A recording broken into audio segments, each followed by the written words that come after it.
Rock steady. Rock me, rock me, rock me, rock steady. Roll me, roll me, roll me ready. Roll me, roll. My name is MAJ Arias-Reynoso. I am a psych nurse practitioner, and today we are here to discuss the 1-1 Embedded Behavioral Health Initial Orientation Brief. The whole purpose of this brief is to provide service member with information about the resources available here at Fort Bliss. At the same time, we want to ensure that service members have access to care for behavioral health services. Therefore, if they utilize other services such as ACS or FAB, if they feel that that's the services that they require, that will be beneficial. Also, we want to improve the relationship between the embedded behavioral health and the resources at Fort Bliss. In order to refer soldiers to the program that actually correspond to their level of wellness and provide the type of service that will be more beneficial for the service members.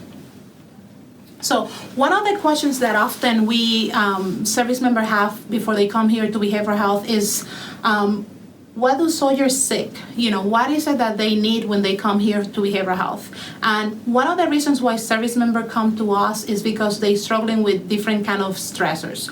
We call this acute stressors and more typical stressor of everyday activities. Let's say you just PCS here to Fort Bliss and you're starting a new job, and you may struggle because you don't know many people and you feel kind of homesick a little bit. So that's normal reaction to being kind of away from those people that you love. Other people may struggle with family stressors, relationship problems, financial stressors, sleep issues, or anger, irritability, and problem with concentration. Some of the acute stressors that we may face at times are due to combat experience, let's say multiple deployments, also trauma that took place early on in their life or something that happened as an adult. They may be struggling with depression, acute anxiety, chronic insomnia. They are having issues with sleep, panic attacks, or suicidal and homicidal ideations. So only if somebody is struggling with depression or anxiety, but they are able to function effectively, that's a normal reaction. The key question that we have to ask is, how are they functioning? How are they functioning? And there are 3 key areas that can help us really clarify that. The first thing that we evaluate is, how are they functioning socially? Are they interacting appropriately with the people at work, at home? Are they able to do their job? Another key question is, if the service member is going to some type of schooling, let's say they just got promoted, or they are going to any kind of military training, if they are able to perform during the school effectively. They are able to concentrate and actually deliver the quality that the school require. Another area is the work functioning. So as providers, we'll evaluate how the patient is functioning, and if there is an issue in the level of functioning, that's when the service member may require more behavioral health support. So now we're going to be discussing the continuum of care in behavioral health. It's different levels of care, right, depending on the service member's need. I see this as kind of like a spectrum of behavioral health. So at the beginning, we see preventive efforts, right? So that's when Army Community Service, they provide resources such as anger management, communication management, stress management skills, also suicidal prevention. The MRT provide resources about, how can we support service members so they can stay resilient.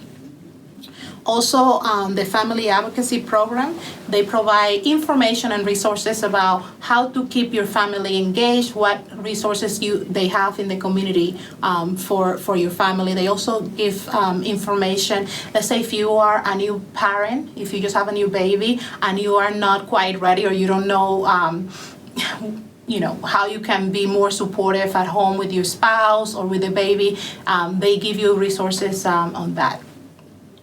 The next level is definitely more connection, so connecting with family and friends. Make sure that you are engaged with those people that you care about.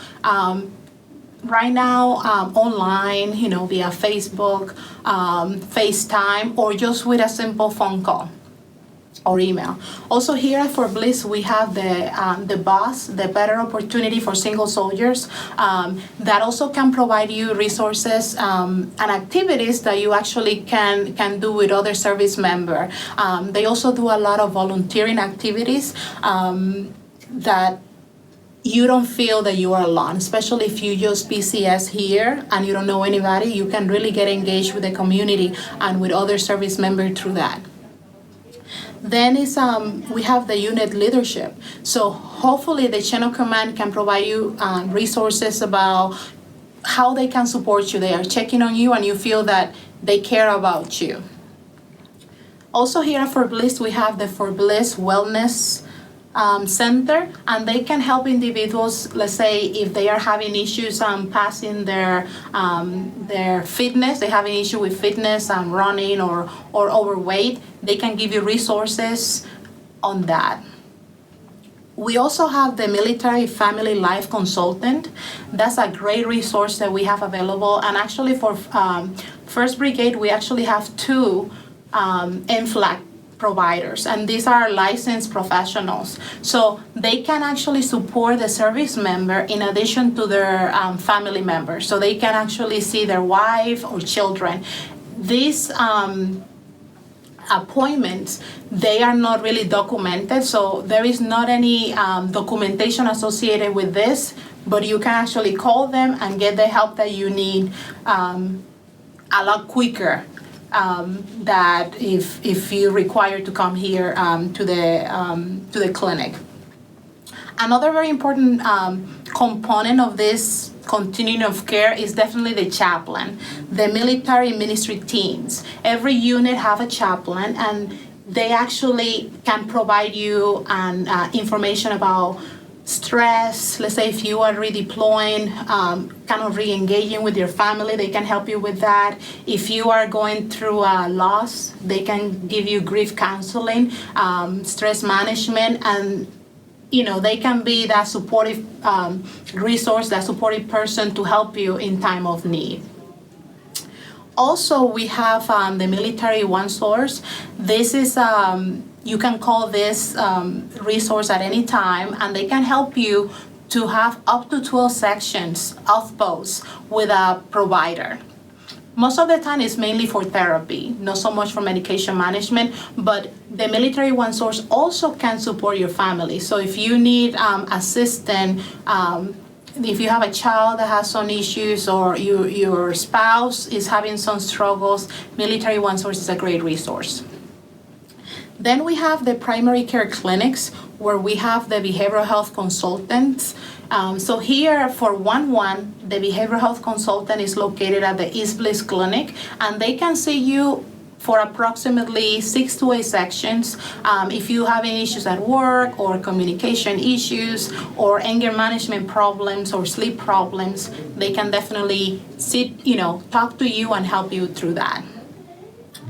And then you have us, the Embedded Behavioral Health, and here we have a team of providers that include nurse practitioners like myself, social workers, psychologists, psychiatrists, substance use providers, that they can definitely help you according to your needs. If you require medication management for behavioral health, we can help you also with those needs here. Higher level of care from the EBH is actually intensive outpatient program. Here at Fort Bliss, we have a addiction medicine intensive outpatient program and also a behavioral health outpatient program. These programs, if you're struggling with substance abuse, they can assist you through that process. And if you're struggling with behavioral health issues and you require actually higher level of care, they can see you if you're having issues with depression, anxiety, PTSD, or military sexual trauma. The last one in the continuum of care is actually inpatient. Here at Fort Bliss, we have the psychiatric inpatient unit at William Bowman that we normally call it 11 West. So they can assist individuals that they are at risk of suicide. So patients that are struggling with suicidal ideations or homicidal ideations, and some individuals that if they are struggling with mania or schizophrenia, and they can support that. So you will see here in the collaborative multi-system that we show in the PowerPoint that we want to make sure that we are engaging with the other resources available here, because sometimes we are not the only people available. And we want to make sure that you know who else is out there and how they can support you to meet your needs, okay? Now we're going to be discussing how the process works.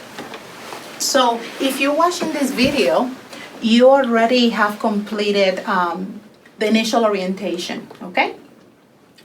We're gonna be contacting you via phone if you are one of the patients scheduled for our group, and we're gonna be asking you which of the two kind of courses of action you want to take.